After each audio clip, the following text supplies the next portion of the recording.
What's going on, guys? Welcome back to WWE Network and Show, where I, Graham G. S. Matthews, break down all the original content you watch on the WWE Network and on Peacock. And today we're talking the August 26, 2023 edition of the SmackDown LowDown.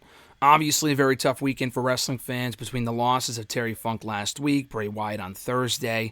I did not watch SmackDown until a little bit later on in the night on Friday, and I was away over the weekend, which is why I didn't do a review. If I did have a chance, I probably would have done a review just to pay my respects to Bray Wyatt, but I figured I would do it here.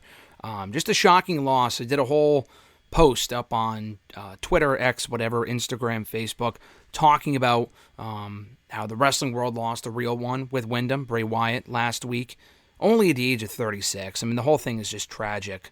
I have a lot more to say in audio form on WrestleRant Radio this week, but I thought I would take this time just to address that. I haven't done a video here on the channel since it happened. I put up the WrestleRant Radio excerpts from last week on Friday, and I haven't really posted much otherwise just because I was away and busy and whatever. But I was really happy they paid tribute to Wyatt the way they did, and Funk as well, with Friday's SmackDown, spending a lot of this episode of SmackDown LowDown, which I wasn't sure if they had done or not, because, typically I watch and review these things on Saturday, Sunday, whatever. Like I mentioned, I wasn't around, so I got to it today. I wasn't even sure if they had done an episode, just given the circumstances, but they did, and I thought they did a beautiful job of paying tribute to Wyatt and Funk, replaying the video package and the opening to the show, the 10-bell salute for both men. I thought it was really well done. They did further some storyline stuff here on the show, as they did on SmackDown, but it really wasn't about that. All of that was second fiddle to the Bray Wyatt tribute, which was really well done. It was very emotional, to say the least, on SmackDown specifically. And, the whole thing is just tragic. The whole thing is just super heartbreaking and heart-wrenching. And, my thoughts, prayers, and condolences are with the Rotunda and Funk families, friends, fans, and everyone else that, was affected by the tragedy.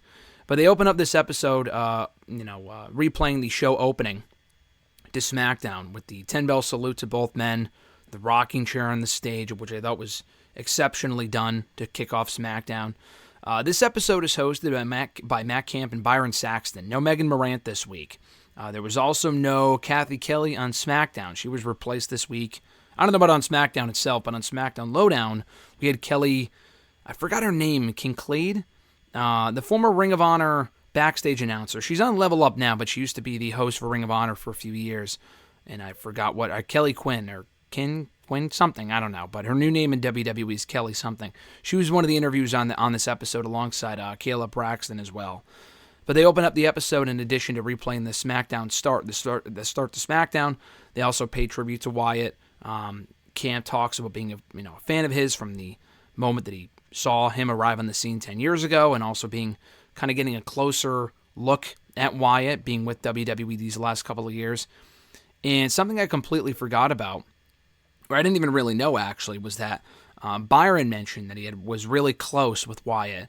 Wyatt, he had known him from when he had actually first come into the company at a mall in Tampa for a training session, for a tryout or whatever, many, many years ago. Byron Saxton's been with WWE for a very long time. Doesn't look like it. He has barely aged at all.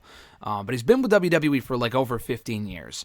So it would make sense that he knew Wyatt in his infancy, coming into WWE in his early 20s, and seeing him first break into the company, which is really cool, through the Husky Harris days, FCW days, NXT days, and now Bray Wyatt on the main roster in the last 10 years. They move on to talking about Waller versus Rey Mysterio, a match won by Rey on SmackDown. We hear from Rey Mysterio and Santos Escobar backstage with Kayla Braxton. Rey Mysterio says that Austin Theory is the psycho boyfriend that got dumped by the U.S. Championship and has to move on. Santos says that they have a lot of opportunities next week. It's going to be them two against Waller and Theory in a tag team match on Friday's SmackDown. And then on Saturday's Payback pay-per-view, it's going to be Mysterio versus Theory 2 for the United States Championship. So they have a lot of opportunities to prove why LWO is the superior group and continue to rack up victories. In the studio, speaking of Payback, they hype up the Grayson Waller effect with special guest Cody Rhodes at the pay-per-view. They announced that on SmackDown on Friday. They replayed the Cody Rhodes promo from SmackDown, paying tribute to Terry Funk, which I thought was a great touch in addition to the show. They also recapped the Street Profits versus Brawling Brutes match, the Terry Funk Hardcore tribute tag team match. It wasn't exactly a hardcore affair. They used like one fucking table, but still I appreciate the the idea of it and the notion of it. I thought that was well done.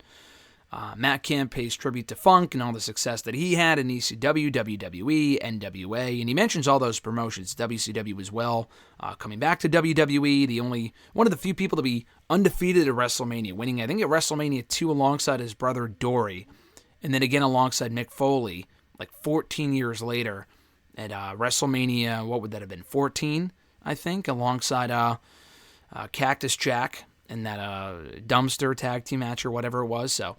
I thought it was cool. They paid tribute to Terry Funk here as well, an iconic figure in the wrestling world who will sincerely be missed, of course. They also recap the Io Sky victory over Zelina Vega, retaining the WWE Women's Championship in a quality match. We hear from Damage Control backstage. Dakota Kai kind of runs down Io Sky's accolades as Bayley did on SmackDown, and Io simply says that it's her era. They hype up John Cena's return for SmackDown next week, and they did not mention this here, but I got a email this morning with the full press release, and I saw it on Twitter as well. John Cena is not only back for SmackDown this coming week in Superstar Spectacle, but like most SmackDowns through the end of October, which is probably his longest, most active run with WWE in like 5 or 6, 7 years. It's been a while since he's been this active on SmackDown, or just in WWE in general, on television specifically. And he might be working some of those dates, but not actually on the show. He might just be in a dark match, I'm not sure. But still, that's pretty cool. He's going to be back for a little while, probably, maybe working the pay-per-views. I mean, Superstar Spectacle is one thing. That's not really, I don't even know if that's a show we can watch yet, but like No Mercy, not No Mercy, that's the NXT show. But the Fastlane show, I mean, he would be around for that one, maybe a Saudi show. He didn't want to work Saudi a couple of years ago. I don't know if that's changed since then. But certainly the Fastlane show would make sense. If he's on SmackDown every week, he's got to be building to something, I would assume.